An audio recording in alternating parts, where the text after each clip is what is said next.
Na tranquila quietude da Toscana, onde os ciprestes guardam as colinas e os campanários se erguem como orações de pedra, nasceu uma chama que não arderia nos altares, mas no silêncio de um quarto humilde. Seu nome era Gema, e sua alma, como o lírio entre espinhos, floresceu em meio à dor, à solidão e ao fogo do invisível. Ela não foi princesa de convento nem abadesa venerada. Não fundou ordens nem deixou tratados teológicos. E ainda assim, sua vida foi um evangelho escrito com sangue, lágrimas e chagas que imitavam as de seu esposo crucificado. Foi uma jovem simples, quieta e frágil. Mas seu coração se tornou um altar aceso, onde Cristo revivia sua paixão de forma viva e pulsante. Órfã de mãe aos 7 anos e de pai logo em seguida, conheceu desde cedo a ferida do abandono. Mas não se amargou, se ofereceu. Desde criança, soube que a cruz não era uma punição, mas um convite. E aceitou esse chamado com uma docilidade que comovia aqueles que a cercavam. A oração era sua linguagem, o silêncio seu alimento, e a vontade de Deus, sua única pátria. Sofreu com doenças terríveis, ataques demoníacos, incompreensões, até mesmo de quem mais a amava. Mas jamais se entregou ao desânimo. Via Jesus em cada noite de febre, e seu olhar, como uma espada de ternura, a transfigurava. Não houve parte de sua vida que não estivesse entregue, cada respiração, cada batimento cardíaco, cada lágrima. Desejou com todo o seu ser consagrar-se em um convento, mas o céu tinha outros planos. Seu claustro seria a casa de parentes, sua regra, a obediência, seu diretor espiritual, um confessor guiado pela prudência divina, sua cruz, o próprio Cristo, sangrante, que lhe aparecia e dialogava com ela. E assim, sem hábito ou votos públicos, viveu como uma religiosa perfeita. Conheceu êxtases, estigmas, locuções místicas. Lutou cara a cara com o demônio. Ofereceu sua vida pelos pecadores. E, quando o fogo consumiu seu corpo jovem, não deixou cinzas, mas perfume. Esta é a história de uma virgem apaixonada até a loucura pelo crucificado, de uma mística escondida, de uma flor de fogo plantada na terra de Luca. A história de Santa Gema Galgani, a filha predileta da paixão, a virgem sem véu que desposou o cordeiro com toda a sua alma. Gema Galgani nasceu no dia 12 de março de 1878, na cidade de Lucca, Itália, sob o suave sol da Toscana que se filtrava entre as torres medievais e os pórticos silenciosos. Ela era a quinta de 8 filhos em uma família profundamente cristã. Seu pai, Henrique Galgani, era um farmacêutico honesto e generoso. Sua mãe, Aurélia, uma mulher piedosa que semeou na alma de sua filha a primeira semente da fé. Desde os primeiros dias, Gema demonstrou uma sensibilidade incomum, uma ternura quase sobrenatural que a fazia chorar ao ver o sofrimento dos outros e se recolher em oração com uma devoção que surpreendia. Desde os 5 anos, Gema falava de Jesus como se o tivesse visto. Não era imaginação de criança, mas uma familiaridade que desconcertava aqueles que a ouviam. Ela dizia que Jesus a chamava, que queria que ela fosse dele e que um dia se casaria com ele. Sua mãe lhe fazia perguntas que nenhuma criança da sua idade se faria. Por que Jesus sofreu tanto? Por que os homens não o amam? Aurélia respondia com doçura, mas no fundo sabia que aquela menina não pertencia totalmente à terra. Quando Gema tinha apenas 7 anos, sua mãe faleceu após uma longa doença. Foi a primeira cruz pesada sobre seus ombros pequenos. A desolação que invadiu seu coração não se expressou em gritos, mas em uma aceitação silenciosa, madura e surpreendente. Diante do caixão, não chorou desesperadamente. Se ajoelhou, rezou o rosário e ofereceu sua dor a Deus. Esse ato tão simples e heróico marcou o início de uma vida configurada com a cruz. Após a morte de sua mãe, Gema foi internada por um tempo no Colégio das Irmãs de Santa Zita. Ali encontrou um ambiente propício para sua sede de Deus. As religiosas ficaram maravilhadas com sua compostura, sua obediência perfeita e seu amor pelo Santíssimo Sacramento. Gema se confessava frequentemente e passava longos momentos na capela. Em uma ocasião, foi surpreendida chorando enquanto olhava para um crucifixo. Quando perguntaram a razão, ela respondeu: "Estou consolando Jesus, porque muitos o abandonam." Com 9 anos, ela recebeu a primeira comunhão. Esse dia foi vivido por ela como um verdadeiro desposório. Preparou-se com um jejum rigoroso, vigílias noturnas e uma devoção que inflamou suas companheiras. Mais tarde, ela escreveria: "Eu não sabia como conter o amor que ardia em meu peito. Queria morrer de felicidade. Desde então, a Eucaristia se tornou sua vida, seu anseio, seu centro. Quando não podia comungar, sofria com uma dor que só se acalmava rezando diante do sacrário." No entanto, a felicidade não demorou a se misturar novamente com o sofrimento. Seu pai, que era o sustento da família, caiu na ruína econômica. Pouco depois, adoeceu gravemente e faleceu, deixando Gema e seus irmãos na mais absoluta pobreza. Desamparada, órfã e sem recursos, foi acolhida pela família Giannini, que sem saber se tornariam testemunhas do milagre silencioso que era sua vida. A partir de então, ela viveu entre a escola, os afazeres domésticos e a oração. Mas sua alma já caminhava por caminhos diferentes. Não participava das diversões das jovens de sua idade, não falava em vão, não se adornava, rejeitava qualquer vaidade com uma serenidade natural, sem orgulho ou condenação. Seu único desejo era pertencer completamente a Jesus. Começou a sonhar com o convento, com o hábito, com os votos sagrados. Mas o céu tinha um caminho mais oculto, mais profundo. Apesar de seu desejo de consagrar-se, sua saúde começou a se deteriorar lentamente.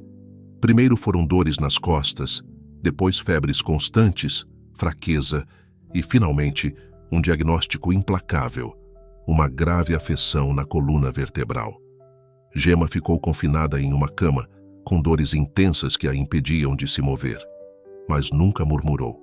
Ao contrário, rezava com mais fervor, oferecendo cada dor como uma flor para o altar invisível de sua alma.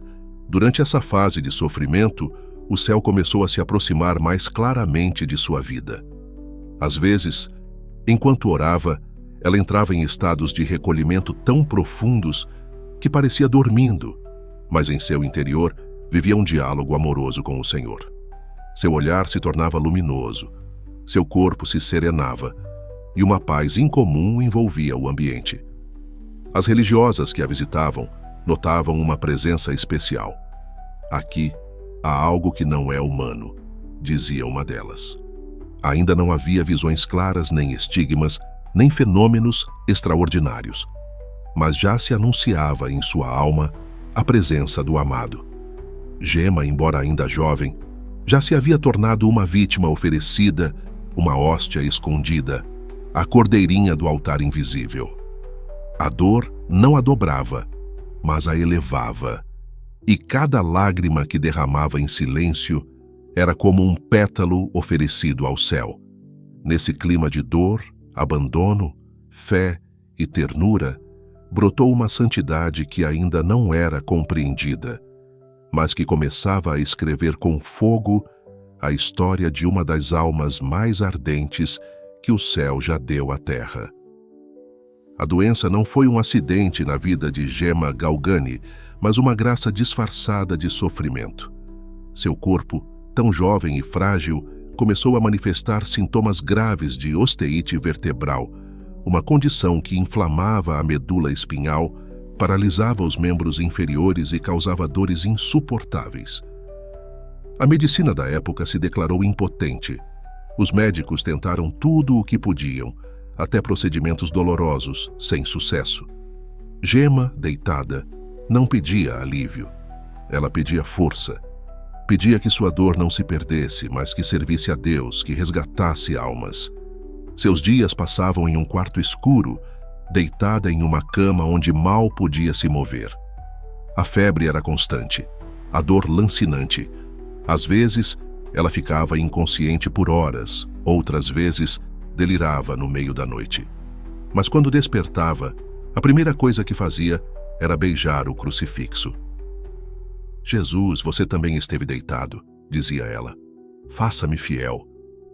Era como se sua alma já habitasse outra dimensão, além da dor física, como se cada agonia fosse um pulsar de amor. No meio dessa escuridão corporal, começaram a brilhar luzes do céu. Um dia, enquanto estava sozinha e debilitada, Gema viu um jovem de rosto luminoso aos pés de sua cama. Não foi uma visão imaginária, mas uma aparição real, tangível. Ele se apresentou como o arcanjo São Gabriel da Dolorosa, um religioso passionista que havia falecido poucos anos antes. Ele seria seu guia, seu protetor, seu irmão espiritual no caminho da cruz. Desde então, a vida de Gema passou a transitar entre dois mundos: o da terra, marcado pela doença e solidão, e o do céu, repleto de visitas celestiais, consolos místicos e chamados à santidade. O anjo não vinha apenas para consolar, mas para ensiná-la a sofrer com amor, a não buscar alívio, a transformar-se em hóstia viva. Em muitas ocasiões, ele tomava sua mão para guiá-la na meditação da paixão de Cristo. Gema chorava ao recordar cada espinho, cada golpe, cada queda do seu amado. Um dia, a Virgem Maria lhe apareceu, não com resplendores de glória, mas com uma ternura tão maternal que fez brotar em Gema um choro incontrolável. Maria lhe prometeu que intercederia pela sua cura, mas com a condição de que ela aceitasse unir-se mais profundamente à cruz de seu filho. Gema, sem hesitar, assentiu. Mãe, se você pede, aceito tudo. E então, contra toda expectativa humana, aconteceu o milagre. Gema foi curada. De um dia para o outro, as dores cessaram. A febre desapareceu, os médicos ficaram estupefatos, mas a jovem não comemorou como outros fariam. Não se alegrou por voltar a andar, mas por poder amar mais e servir melhor. Ela sabia que aquela cura não era um prêmio, mas uma preparação para uma missão mais alta. Recuperada, começou a viver com mais intensidade. Levantava-se cedo, rezava durante horas, meditava sobre a paixão com uma profundidade que quebrantava a alma. Não se queixava de nada, aceitava humilhações com alegria, ajudava nas tarefas domésticas como se fossem tesouros celestiais. Mas toda sexta-feira, seu corpo entrava novamente no mistério. Sentia o peso da cruz, a dor do flagelo, a sede do Gólgota. Ainda não havia estigmas visíveis, mas sua alma já estava ferida por dentro. Esses momentos eram secretos, ocultos. Gema tentava disfarçá-los, não queria chamar atenção. Se alguém notasse algo estranho, ela atribuía à fadiga ou à devoção. Apenas seu confessor, o padre Germán de São Estanislau, começou a perceber a magnitude do mistério que se desenrolava. Gema lhe escrevia cartas cheias de fervor, de simplicidade, de profundidade teológica não aprendida em livros, mas recebida na oração. Às vezes, nas madrugadas, ela acordava com uma presença invisível ao seu lado. Outras vezes, entrava em êxtase e ficava imóvel por horas, com o rosto banhado em lágrimas. Jesus me falou, dizia depois. Ele me pediu mais amor, mais almas, mais cruz. Sua vida, invisível para o mundo, era um combate contínuo entre a fraqueza do corpo e a grandeza do espírito. Assim começou a se formar no silêncio de seu quarto uma mística da cruz. Ela não buscava glória nem consolo, mas apenas se unir ao Cristo crucificado. Cada dia era uma nova oferta, cada dor um novo degrau, cada silêncio uma palavra dita ao céu. O altar de sua doença se tornou a fornalha onde sua alma ardia sem se consumir. E embora o mundo ainda não soubesse, naquela jovem enferma, escondida e silenciosa, Deus estava realizando maravilhas que fariam o céu tremer. Gema já vivia no limiar entre o céu e a terra. Sua alma, purificada pela dor e acesa pelo amor, se havia tornado um santuário onde Deus habitava com familiaridade. Ela não usava hábito nem seguia regras monásticas, mas seu coração era mais monástico do que muitos claustros. Aquela simples morada onde vivia com a família de Anine se transformara, sem que eles soubessem completamente, em uma antecâmara do Calvário. Sua vida se desenrolava entre tarefas simples, orações profundas e êxtases sublimes. Ela se encarregava das tarefas domésticas com humildade e gratidão.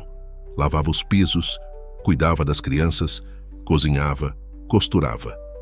Mas, ao mesmo tempo, sua alma era visitada por realidades invisíveis que transcendiam toda a lógica humana. Jesus a chamava, lhe falava, a formava. Maria a instruía, São Gabriel a acompanhava, os anjos a guardavam. E ela, sem vaidade ou pretensão, aceitava tudo com a docilidade de uma criança. As sextas-feiras eram os dias de maior intensidade espiritual. Desde a noite de quinta-feira começava a se recolher mais profundamente. Seu rosto mudava, ficava pálido, seus olhos afundavam, sua respiração se tornava lenta. Ao meio-dia, ela caía em êxtase. Se ajoelhava, estendia os braços e pouco a pouco seu corpo começava a mostrar os sinais da paixão. Chagas abertas nas mãos, nos pés e no lado. Sangue brotando. Um sofrimento tão vívido que gelava o sangue daqueles que presenciavam. O padre Germán de São Estanislau, passionista, foi testemunha desses fenômenos e os documentou com escrupulosa prudência. Ele sabia que não se tratava de imaginação ou histeria. Gema não buscava esses dons. Pelo contrário, ela rogava a Jesus que os ocultasse caso causassem escândalo ou atraíssem curiosidade. Meu Jesus, esconde-me, dizia ela. Faz com que somente tu sejas visto. E de fato, embora seu corpo mostrasse o extraordinário, sua alma estava imersa na humildade. Durante os êxtases, ela falava com Jesus. Oferecia tudo, sua saúde, sua vida, sua alma. Perguntava pelos pecadores, intercedia pelos sacerdotes, pedia consolo para os enfermos. Suas palavras, às vezes escritas depois, eram chamas. Jesus, dá-me tua cruz. Não quero viver sem ela. Dá-me as almas. Tira tudo de mim, mas não tire teu amor. Naqueles momentos, seu rosto se transfigurava. Não era exaltação emocional, mas uma paz profunda, uma alegria que vinha da união com o crucificado. Mas sua vida mística não se limitava às sextas-feiras. Diariamente, ela era visitada por Cristo. Às vezes, o via com a coroa de espinhos, outras com o rosto sereno, outras ainda carregando a cruz. Em uma ocasião, ele apareceu coberto de feridas, com os olhos cheios de tristeza. Quem te fez isso? Perguntou Gema chorando. E Jesus respondeu, aqueles que me esquecem.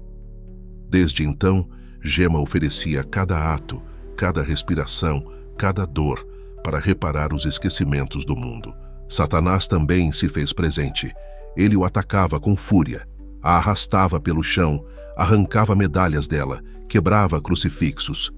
Ele a ameaçava com a destruição, mas ela, ainda tremendo, respondia, faça o que quiser, Jesus é mais forte.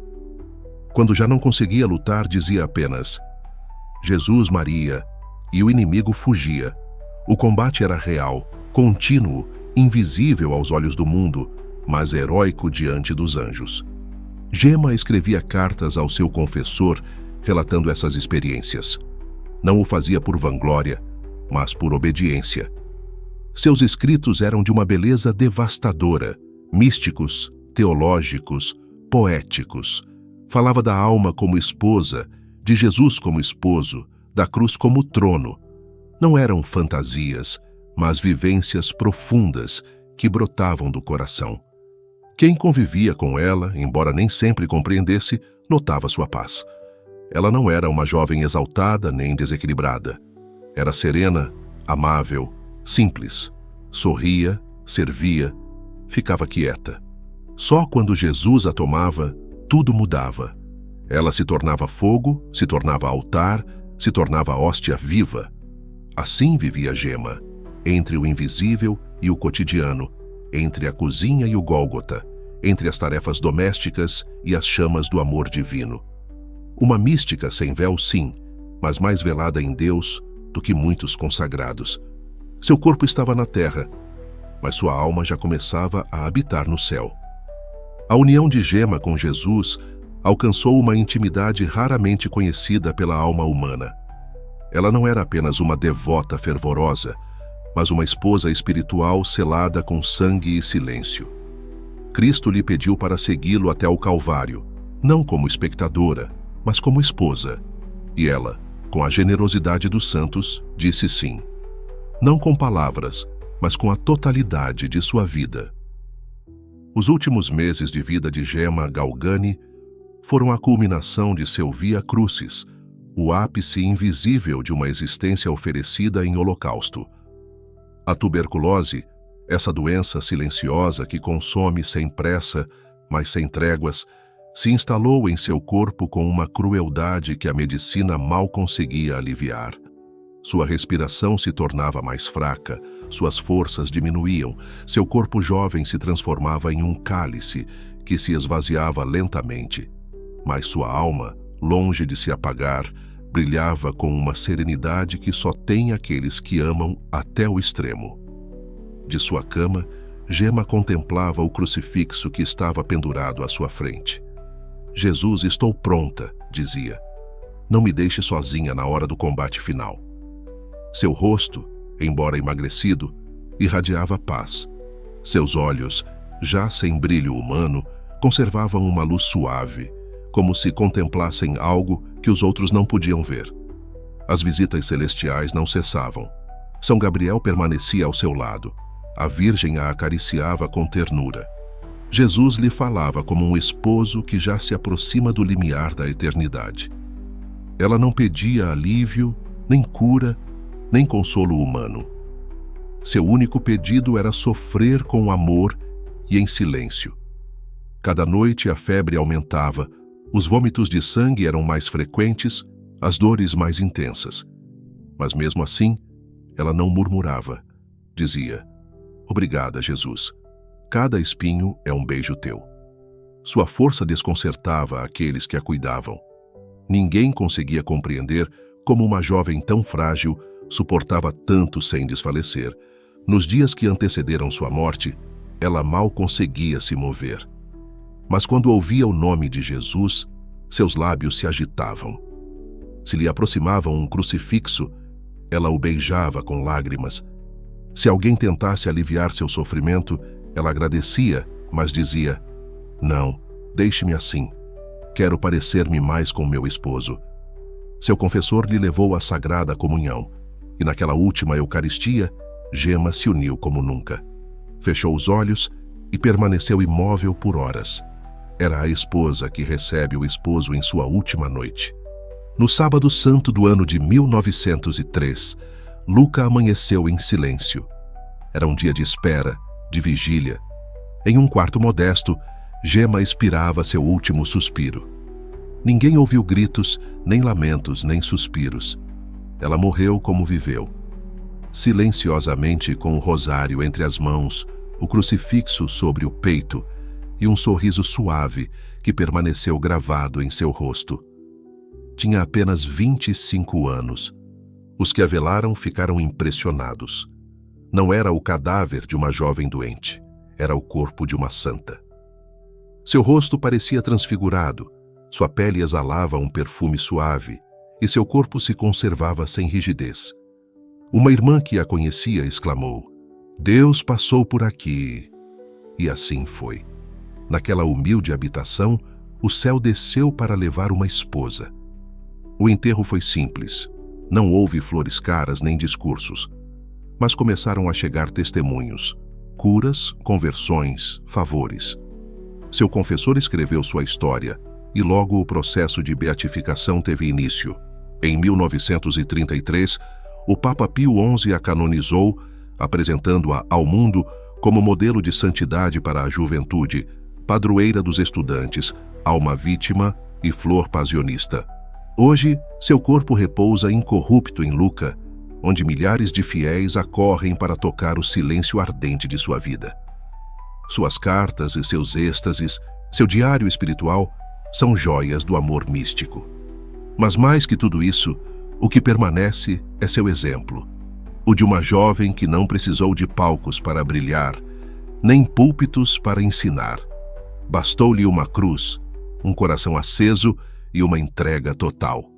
Porque Gema não morreu, mas foi levada, não expirou, mas foi abraçada.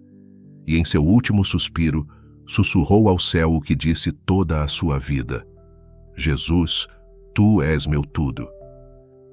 Santa Gema Galgani não escreveu tratados nem pregou grandes discursos, não fundou ordens religiosas, nem viveu em um claustro visível. Mas sua existência foi um templo, sua alma um evangelho e sua vida uma das páginas mais sublimes da mística cristã. Foi uma jovem sem aplausos, sem câmeras, sem multidões, e, no entanto, sua voz continua ressoando como um eco aceso nos corredores do céu.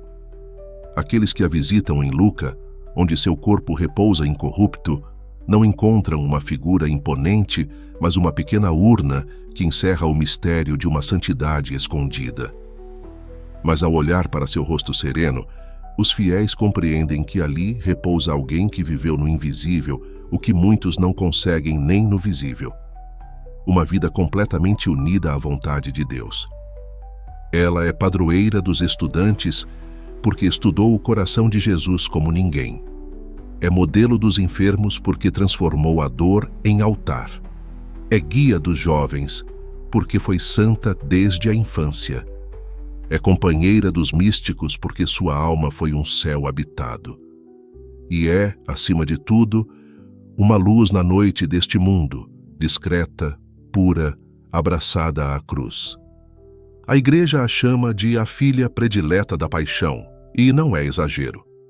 Nenhuma flor floresceu tão perto da cruz como ela. Viveu o que contemplou, sofreu o que meditava, amou o que imitou. E em cada gesto, em cada silêncio, em cada gota de sangue oferecida, nos deixou o testemunho de um amor que não pede, mas se dá. Em tempos onde o conforto parece ser a lei, Gema se oferece como espelho e desafio. Em meio ao barulho, seu silêncio fala. Em meio à superficialidade, sua profundidade comove. Em meio à tibieza, seu fogo arde. Porque Gema é chama. Uma chama que não consome, mas que transforma. Seu exemplo não convida ao sentimentalismo, mas à conversão. A deixar tudo por Cristo, a abraçar a cruz não como castigo, mas como privilégio. A viver a pureza como dom, o sofrimento como oferta e a oração como ar necessário. Ela não nos mostra um caminho fácil, mas sim um seguro, o do amor crucificado. E por isso, mais de um século depois de sua morte, sua figura continua atual. Em cada jovem que busca sentido, em cada enfermo que oferece sua dor, em cada alma que se sente sozinha e incompreendida. Santa Gema continua intercedendo, acompanhando, iluminando, não com palavras, mas com sua vida. Porque há santos que brilham como sóis e outros que queimam como brasas escondidas. Gema foi isso último, uma brasa viva, uma fagulha de céu em um quarto humilde, uma chama de Lucca que continua queimando no coração da Igreja. Santa Gema Galgani, flor da paixão, virgem escondida e alma ardente, rogai por nós.